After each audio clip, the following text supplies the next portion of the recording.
to the coalition of immigrants, refugees, and community of talent candidates forum.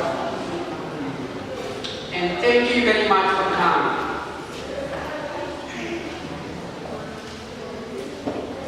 Our forum is bipartisan. All the candidates were invited, and I am very thankful for the candidates who are here today. Please, let us all rise up and welcome them.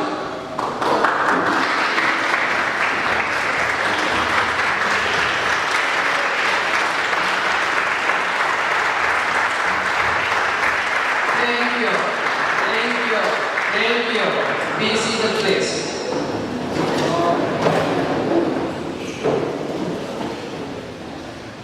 Today, we look forward. Our event will be informative, respectful, and very engaging.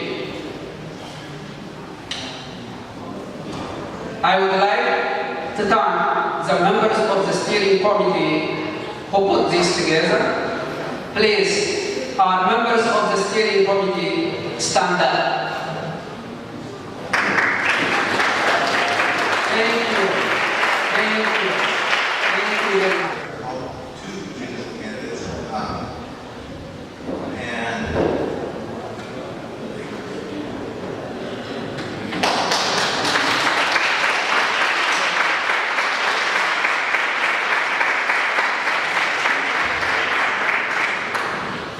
The first candidate is he's running for Seattle Municipal Court Judge, position 7. And could you please just raise your hand? Thank you.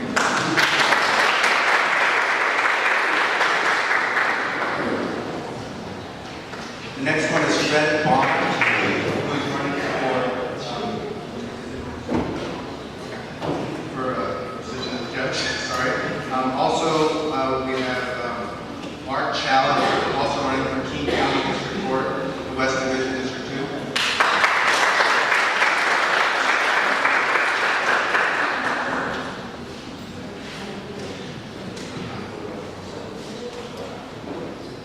Okay, can I also ask for Kimi Kondo to come up to the stage?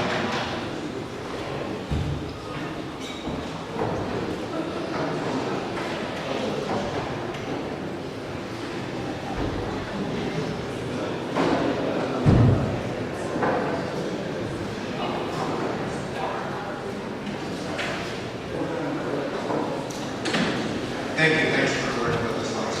First, the guinea pigs and the justice here, so hopefully I think most of that. The first question is, do you support sealing all juvenile records automatically? And we'll just start at the end here. So the question is do I support sealing all juvenile records automatically? And while it is true that as a Seattle Municipal Court judge, I would not be specifically working in juvenile cases, I do have a few opinions on it. As a judge, I can't comment on pending legislation, and I do believe there are some bills in the House right now that concern sealing juvenile records. But let me just tell you a little bit about my history. I've been working for the past 5 years on a bill that would allow people who have non-conviction data on their record. If you got arrested and the case was dismissed, or if the case was eventually dismissed with a not guilty verdict or something like that, I've been working on a bill to allow those people to more easily get that kind of information off their record. And the reason why this is so important is because getting housing and getting jobs is extremely difficult for anybody. But when you have this sort of prejudicial information on your record, it can make it even harder for you, and especially when there wasn't a guilty finding. Now, when you're dealing with juveniles, you're dealing with even a more vulnerable population, because you're dealing with kids who may, you have their whole future ahead of them and might have made a mistake. And so it's something that I do believe that we should look at. It's something that we should explore. But like I said, as a judicial candidate, I can't specifically say that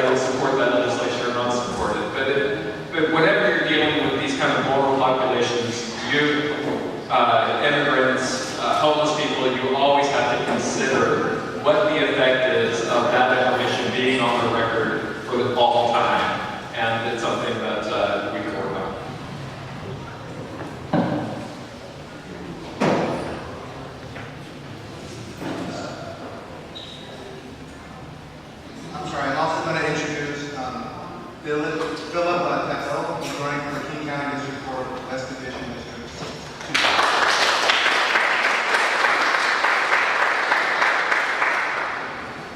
So we're still on the same question. If you want me to repeat it, I can. Yeah, so you just can. So do you support sealing all juvenile court records automatically? Thank you. I would actually say that in general, I think that's a good idea. Obviously, there are a lot of things that I come in contact with as a public defender where you have people who had problems when they were juveniles. You know, they have a lot of different influences on them and things happen.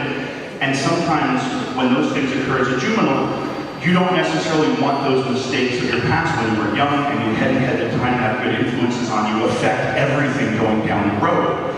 And if there is something that's necessary to get to, there are obviously processes that you can go and you can look at those records, or down the road a future judge can look at those records. But for the juvenile's sake, and the fact of really having a second chance and an opportunity to move on past what happens when you're a youth, you need to seal those records. And I think doing it automatically means that, for example, if you end up with a client, you know, that is pro se and doesn't have the expense to be able to afford an attorney, they might not necessarily know how to get those records sealed.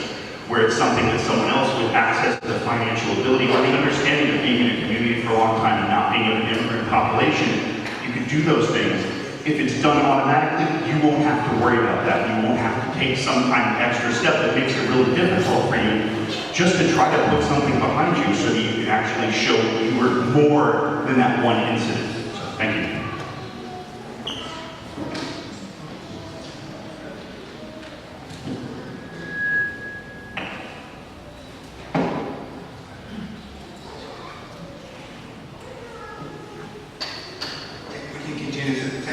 Answer the same question of every single candidate. Sorry. My name is Fred Bunner. First, I'd like to apologize about having a jacket on, but I got caught in the rainstorm. I'm a bit wet.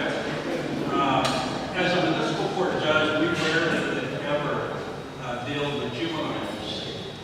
And I do not automatically believe that we seal records. However, I do believe that there should be a process under which a record could be sealed depending on the circumstances. As mentioned earlier, these offenses that juveniles carry have long-time consequences. We're prohibiting individuals from getting subsidized housing, getting education loans, and all those things. So I do not believe that one should be permanently penalized for juvenile indiscretion. So I do believe that there is a process which allows that the record can be sealed under certain circumstances. And I do support the idea that a person should not be permanently penalized for juvenile indiscretion. So I do support the idea of having a process by which a juvenile can have a record sealed for purposes after a period of time where they have indicated that this was an indiscretion that they wrote about. So, automatic no, but a process yes, where that can occur.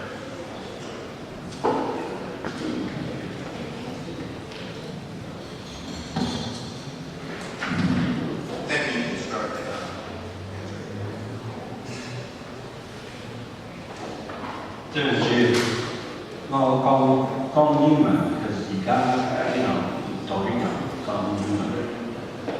I just said that I was going to talk English. My parents, my father was an immigrant, so there may be some Chinese people here. I just wanted to make sure that they understood I was going to speak English to them. I've been your judge for 23 years. I'm from the South End, so I grew up here in the South End. But I think it's important that juvenile records do get sealed because it has ramifications upon all of our children, your children, my children. And it's important that a mistake, when they're juveniles, doesn't carry against them for citizenship or for employment or for education. So I do believe there should be a strong process to protect juveniles from indiscretions, from trouble they get into, but they're juvenile trials. The more serious crimes, that's a different issue. But I think having been a judge for 23 years and trying to make sure in a people's court where people in your community, my community, appear, that they all get a fair and open hearing. Thank you.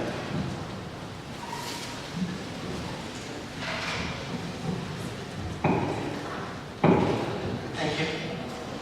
My name is Kimi Kondo, and I am running for re-election to position 2 in Seattle Municipal Court. And I know there may be some confusion about who's running against people up here. Judge Bonner and Damon Shadid are running against each other. Philip Tavel and Mark Chow are running against each other. At this point, my opponent is not here, and I don't see him here. I don't know that he's going to be joining us today. He didn't join the King County Bar Forum either. So I just wanted to let you know that I agree with Judge Bonner and Judge Chow. There is case law that addresses this issue to some extent, and there's been recent legislation with respect to juvenile records. And again, one of the things that we need to be mindful of is the fact that juveniles make mistakes. I've got 2 relatively young sons, and they made plenty of mistakes in their day, and I don't think folks should be forced to have a juvenile record follow them for their adult life. If they're trying to get into school, if they're trying to find a job, I think that we need to take into account what that offense was and perhaps consider sealing those records for a period of time. On the other hand, there is a public right to know, and that's the balancing act that the case law has us look at. And so if you're a merchant who suffered losses through theft, then you're going to be concerned that that same person may be applying to work for someone in the future and be in a position of trust and handling money. And so that doesn't necessarily mean that someone should be prohibited from holding that kind of a job, but those are the competing interests that have to be weighed. But I do think there needs to be a process where people can apply to have their records sealed, if not permanently, then for a period of time so that they don't have to bear the consequences of foolish mistakes. Thank you.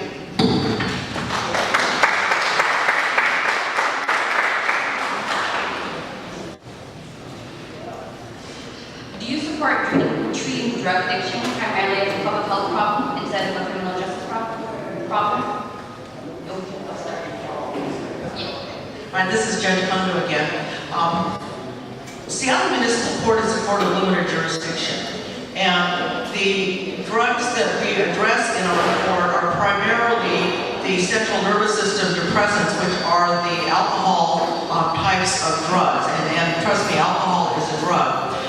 Recently, we're seeing an uptick in marijuana offenses because there are plenty of driving under the influence cases that have either marijuana alone or alcohol alone or some combination. The drugs that we deal with are those that do show up in tox screens, such as UAs, such as methamphetamine and various other drugs that may show up if a blood search warrant is granted. I don't necessarily think that we need to, or that we should, treat drug problems strictly as a treatment issue. I think that there is plenty of reason and plenty of public policy reasons why we should treat those kinds of crimes as crimes. But I think that after sentencing, there are people that do need treatment, and I don't think that putting someone in jail for a long period of time necessarily guarantees public safety. I think what we need to do is balance the need for jail sentences, which is what the legislature has done, creating mandatory minimums, with the need for treatment. And the big issue in municipal court is a lot of people need treatment, but they can't afford it. So one of the things that we need to address is who pays for treatment and whether the taxpayers are going to be willing to pay for that treatment for people who are indigent and can't afford that treatment or aren't insured. And so it's a much more complicated issue than it might appear at first blush. But no, I don't necessarily believe that treatment is the only response to these kind of issues. Again, my name is Judge Mark Chow. I'm running for re-election for my district court position. So the question posed was, is drug a health problem? And I think if we look at it from a broader sense, I believe that, yes, it is a public health problem. And the reason why I say that is because in our communities, a lot of times, there may need for treatment, whether it's for drugs or whether it's for mental health issues.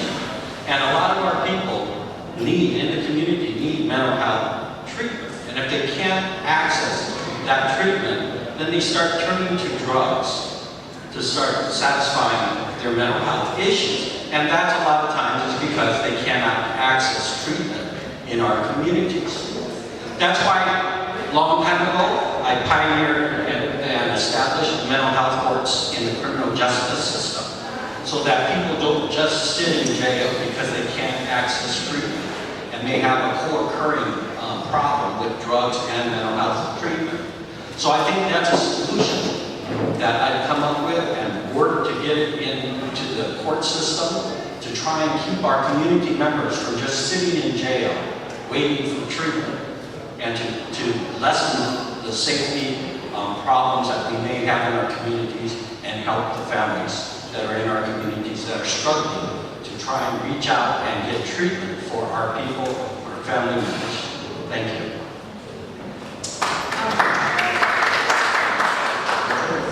Yes, again, Fred Bonner, Seattle Municipal Court. We have had some legislation passed which legalizes certain drugs, which makes certain drugs legal, particularly marijuana. And we are having more and more cases arising out of driving with marijuana, which results in driving while under the influence. So I think we should bifurcate the kind of cases we're talking about. For those cases that result in harm to other individuals, I think that we do have a drug health issue, and it has to be addressed, either through therapy or through incarceration. There are other civility crimes where people suffer from mental health issues that are going unaddressed, where individuals are self-medicating to address those issues. And those issues, I think we should treat those entirely different when they come before us. And on those, I think that we need to refer to appropriate sources and have those treated in a civil setting rather than in a judicial criminal setting. I'm all in favor of enhancing treatment for individuals who, through no fault of their own, suffer from issues where they cannot directly address mental health issues. And the courts are not really the problem for those, but we do see those individuals in our system. When they come into our system, I think we need to be prepared to address those and refer to the appropriate sources or assist in having appropriate sources and access for those individuals. In the sense where a person is committing a criminal offense as a result of their drug involvement, I think the court is very much involved and has to do its functions as established by the state legislature in addressing those issues. I would like to restate the question before you continue. Do you support treating drug addiction primarily as a public health problem instead of a criminal justice program or problem? And then also, I'd like to ask the audience to hold applause until the entire panel is finished. David Sheen, Seattle Municipal Court. You know, the Seattle Municipal Court is the first line where people come in, they're introduced to the court system. You see a lot of people coming into the court for the very first time. You see a lot of people who come in chronically over and over again. And so we have to really look at the municipal court, and we have to look at what we think the municipal court can become. Because we're looking at all of our community, and the goal that everybody wants is, one, to rehabilitate people who commit crimes, and two, to have community safety. And we have to particularly look at what is actually going to make the community safer. And so when you ask the question, should it primarily be treated as an issue of drug addiction? The answer is yes. But the problem is bigger than that, because the problem is it wraps around. Even though we're not going to be prosecuting felony drug offenses in Seattle Municipal Court, so many of the people who are coming through there have drug problems. So many of the people there have mental health problems. Now, is the answer to immediately give them a conviction and then say, oh, okay, now we'll give you a little bit of treatment, but when we release you back on the street, you're going to have this conviction on your record that is never going to allow you to get housing, that's never going to allow you to get work. That is a problem, and that is something that we definitely need to look at. I I believe that we can be a part of the community and a part of the solution to this problem. And so we have to get out of this mindset of just looking at convictions and just looking at punishment. We have to actually look at treatment as well, because we are on the front lines. And that's the kind of judge that I would intend to be. Hi, again, my name is Philip Tavel, and I'm running for King County District Court. And also, Judge Kondo might not realize her opponent, John Zimmerman, is actually not here today because of religious observance, and he's not able to. Getting to this question, I actually do think it should be primarily treated as a public health issue. Substance abuse is an incredibly powerful issue, and it's incredibly tragic. And people can't deal with issues of substance abuse on their own. They need help. It's not just from friends and family, it's from a system. And we've got a massive system that can provide support. We have things set up to make sure that people don't have those problems and can help deal with them, can get past them, because it takes time. If you have a substance abuse issue and you're an addict, it doesn't go away. You're always an addict, and you're always going to need help and ongoing support. However, what's interesting is the criminal justice system can act as a really important safety net for people that don't get the help right up front for their substance abuse issues. And if those substance abuse issues actually turn into problems with the criminal justice system, as I see all the time, people who, without meth or cocaine or alcohol, are wonderful people who are law-abiding people, and it's those substance abuse issues that cause them to be in front of the criminal justice system. So it needs to be addressed as a public health problem first, but the criminal justice system needs to catch those people and say, hey, this is a chance to get you help, and say to them that if we help you now and help you overcome this addiction problem, you won't come back to the criminal justice system. So I do believe in putting a lot of money into this, because it's one of the things that we can do preventatively that can help people. And if they slip through the cracks of the regular system, then the criminal justice system needs to see them and needs to understand that they need help more than they just need jail time. Thank you. Last question, you can just answer with a yes or no. If you are elected, will you promise to meet with the coalition within 60 days to discuss our priorities? Yes, absolutely. The short answer is yes, but I'm going to give a little bit more of an answer than that, but I won't take the entire 2 minutes. We don't have 2 minutes. For the past 15 years, I've been working with immigrants, refugees, communities of color. I will be the first judge ever to bring a specific expertise in the issue of how the criminal justice system crosses over with the immigration system. I specifically train criminal defense attorneys on how to best represent non-citizen defendants. This is a very vulnerable population. I feel that I already have a good grip on a lot of the issues, but I promise you that this will be a frontline issue for me that I will meet not just once, but as many times as necessary to make sure that these issues are met. Thank you. Again, we do not have much time. We appreciate just a yes or no answer. Thank you. Yes.